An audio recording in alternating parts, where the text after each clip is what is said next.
Good morning, student. Class 11th. Today I am going to start the new chapter, that is a limit. Student limit जो है ये एक approximation या approximate concept पे based है. Approximate concept को हम इस तरीके से समझ सकते हैं कि suppose you the distance of the your house from the school is 5 kilometre. जैसे अगर मैं आपसे पूछूं कि आपका घर जो है वो स्कूल से कितने डिस्टेंस पे है और आपने कहा 5 किलोमीटर, तो 5 किलोमीटर ये आपने एक्यूरेटली मेज़र तो किया नहीं है. हो सकता है डिस्टेंस 5 किलोमीटर से ज़्यादा हो या 5 किलोमीटर से कम भी हो सकता है, but it is a on average approximate distance. तो हम ये कह सकते हैं कि घर से आपके घर से स्कूल का जो अप्रॉक्सीमेट डिस्टेंस है वो 5 किलोमीटर है. So 5 kilometre is the limit of the distance from home to school. इसी तरीके से लिमिट को अगर हम ज्योमेट्रिकल कंसेप्ट से डिफाइन करें तो suppose it is a circle and a quadrilateral is formed inside the circle. Now the area of the quadrilateral will be less than area of the circle. अब अगर इस polygon की हम sides को increase करें तो suppose there are 5 side in a polygon, 2, 3, 4, 5, but the area of this polygon pentagon is less than area of the circle. In the same way, if we construct a hexagon is a 6-side figure. If we construct a 1, 2, 3, 4 and this is 1, 2, 3, 4, so it is a 6-side figure. तो student हर figure में polygon का जो area है वो circle के area से कम है, लेकिन जैसे जैसे पॉलीगन में नंबर ऑफ द साइड्स हम बढ़ाते जाएंगे पॉलीगन और सर्किल के एरिया का जो डिफरेंस है वो कम होता जाएगा. When there is a quadrilateral there is a difference between area of the circle and area of the quadrilateral. When there is a pentagon inside the circle there is a difference between area of the circle and area of the pentagon. लेकिन ये जो difference area का होगा ये इस area के difference से कम होगा. In the same way when we have hexagon inside the circle, तो हेक्सागन के केस में सर्किल का एरिया और हेक्सागन के एरिया का जो डिफरेंस है वो और कम होगा. Means as we go on increasing the sides in a polygon, the difference between area of the circle and area of polygon will reduce.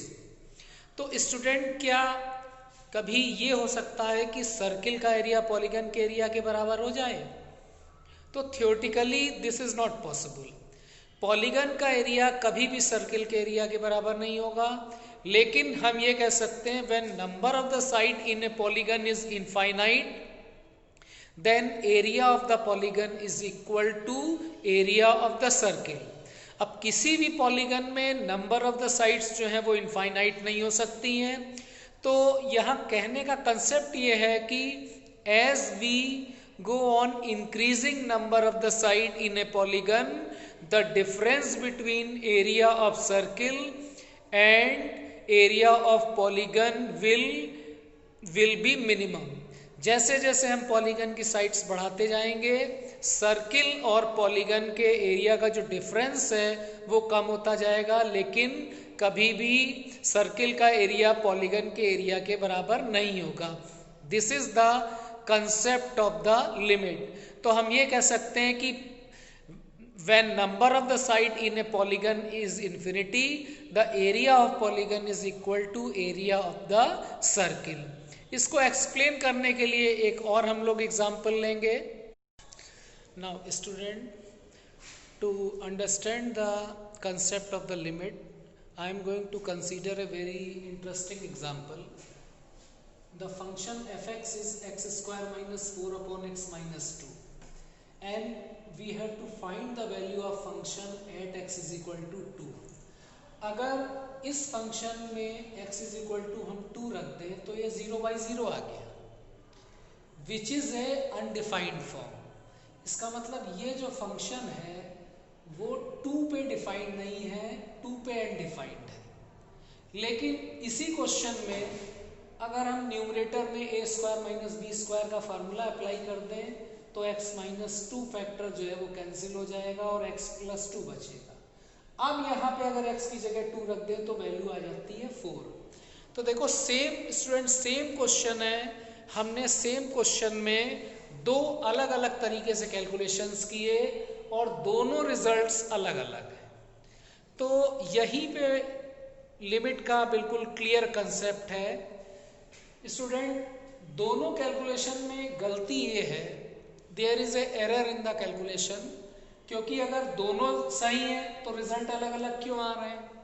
तो स्टूडेंट राइट हैंड साइड में, लेफ्ट हैंड साइड में जो हम लोगों ने calculation किया it is right, but sorry left hand side में जो हम लोग ने कैलकुलेशन करके फंक्शन की 2 पे वैल्यू फाइंड करी है that is right. But on the right hand side हमने ये जो फार्मूला अप्लाई किया है स्टूडेंट, ये फार्मूला हम तभी अप्लाई कर सकते हैं जब x की वैल्यू 2 के बराबर नहीं है. when x is not equal to 2, when x is not equal to 2 then only you can apply the formula a square minus b square. इसका मतलब क्या हुआ कि इस फंक्शन में x की वैल्यू 2 नहीं है, 2 से थोड़ा कम हो सकती है, थोड़ा ज्यादा हो सकती है. जैसे x की वैल्यू 1.99 हो सकती है, 2.001 हो सकती है, लेकिन एग्जैक्टली 2 नहीं हो सकती है. तो when x is not exactly 2 then we can factorize the numerator and factor x minus 2 will be cancelled. x minus 2 इसलिए कैंसिल हो रहा है क्योंकि x minus 2 की वैल्यू 0 नहीं है. अगर x की वैल्यू 1.9 ले तो 1.9 लेने पे 0.1 आएगा, वो कैंसिल हो जाएगा. इसका मतलब क्या है, यहाँ पे हमने कंसेप्ट ये लिया है कि the value of x is not equal to 2. तो इस तरीके से जब कैलकुलेशन करके फंक्शन की वैल्यू फाइंड करेंगे तो that is called the limit of the function. इसको हम इस तरीके से समझ सकते हैं कि the function fx is x square minus 4 upon x minus 2 when x is not equal to 2. तो यहां पे हम फंक्शन की 2 पे एग्जैक्ट वैल्यू नहीं फाइंड कर सकते हैं, यहां पे हम फंक्शन की 2 पे लिमिट फाइंड करेंगे और इसको हम लिखेंगे limit x tending to 2 fx and this limit is equal to, अब यहाँ पे a square minus b square का फार्मूला अप्लाई कर देंगे और x प्लस 2 आ जाएगा और उसमें फिर x की वैल्यू जब 2 रख देंगे तो 2 प्लस 2 4 आ जाएगा. इसका मतलब x टेंडिंग टू 2 पे इस फंक्शन की जो लिमिट है वो 4 होगी. किसी भी फंक्शन की जो लिमिट होती है वो उस फंक्शन की एग्जैक्ट वैल्यू नहीं होती है, अप्रोचिंग वैल्यू होती है. यहाँ पे कहने का मतलब ये है कि जब x 2 की तरफ टेंड करेगा तो हमारा फंक्शन fx जो है वो 4 की तरफ टेंड करेगा. x की वैल्यू हम 1.9, 1.99, 1.999 एंड सो ऑन इस तरीके से ले सकते हैं, या x की वैल्यू 2.1, 2.01, 2.001 इस तरीके से ले सकते हैं. तो जब x की वैल्यू 2 की तरफ अप्रोच करेगी तो इस फंक्शन की जो लिमिट है वो 4 हो जाएगी. तो स्टूडेंट लिमिट जो है वो किसी फंक्शन की एग्जैक्ट वैल्यू नहीं है, it is a approaching value of the limit. जैसे हम लोग कहते हैं कि पाई जो है वो 3.14 है, पाई दैट इज 22/7.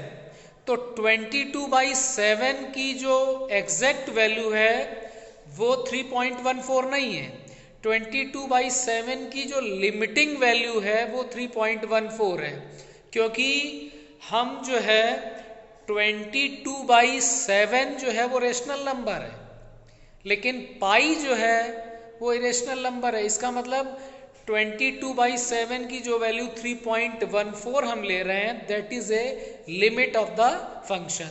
तो स्टूडेंट, किसी भी फंक्शन की जो लिमिट है वो उस फंक्शन की अप्रोचिंग वैल्यू है।